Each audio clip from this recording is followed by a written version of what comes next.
ফুলশয্যার রাতে আবেগ, ভালোবাসা আর আসন্ন ঝড় আজকের পর্বের বিশাল আপডেট।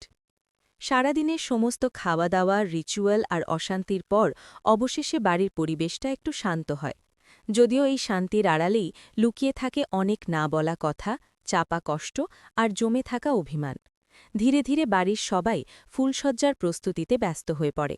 ঘরের ভেতরটা ফুল, আলো আর ধূপের গন্ধে ভরে যায়।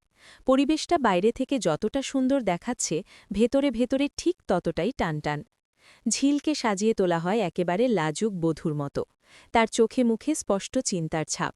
সারাদিনের অপমান, অবহেলা, দাদু মেশকার ব্যবহার সবকিছু বারবার তার মাথার ভেতর ঘুরতে থাকে। সে বাইরে থেকে শান্ত থাকলেও ভেতরে ভেতরে ভীষণ নার্ভাস। অন্যদিকে সাক্ষ্য চুপচাপ দাঁড়িয়ে থাকে। সারাদিনের ঘটনাগুলো তার চোখের সামনে ভেসে ওঠে। সে খুব ভালো করেই বুঝতে পারছে ঝিল আজ কতটা কষ্ট পেয়েছে। ফুলশয্যার ঘরে ঢোকার আগেই সাক্ষ্য এক গভীর নিঃশ্বাস নেয়, যেন নিজেকে মানসিকভাবে শক্ত করছে। ঘরে ঢুকতেই দুজনের মধ্যে এক অদ্ভুত নীরবতা নেমে আসে। কেউ কিছু বলছে না, শুধু নীরবতার মধ্যেই জমে উঠছে চাপা আবেগ। কিছুক্ষণ চুপ থাকার পর সাক্ষ্য আস্তে করে বলে ওঠে, আজ যা হয়েছে সবকিছু ঠিক ছিল না। আমি চেয়েছিলাম তুমি যেন কষ্ট না পাও, কিন্তু আমি সেটা পারলাম না। এই কথাটা শোনা মাত্রই ঝিল আর নিজেকে ধরে রাখতে পারে না। এতক্ষণ যে কান্নাটা সে চেপে রেখেছিল সেটা হঠাৎ করেই বেরিয়ে আসে। ঝিল কান্নায় ভেঙে পড়ে। ঝিল কাঁপা গলায় বলে, আজকের অনুষ্ঠানে দাদু আর মেশকা আমার হাতের খাবার খেতে চাইলেন না। আমার জন্যই এই বাড়িতে অশান্তি তৈরি হল।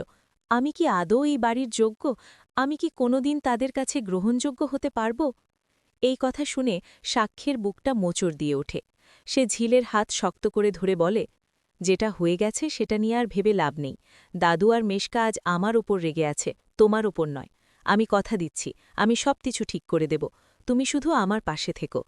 ঝিল চোখ মুছে নিচু গলায় বলে, আমি শুধু চাই আমরা দুজন একে অপরকে বুঝি। বাইরের লোক কি বলল, বাড়ির মানুষ কি ভাবল, এ সবকিছু আমার কাছে কিছুই না। এই কথা শুনে সাক্ষ্য একটু অবাক হয়ে যায়।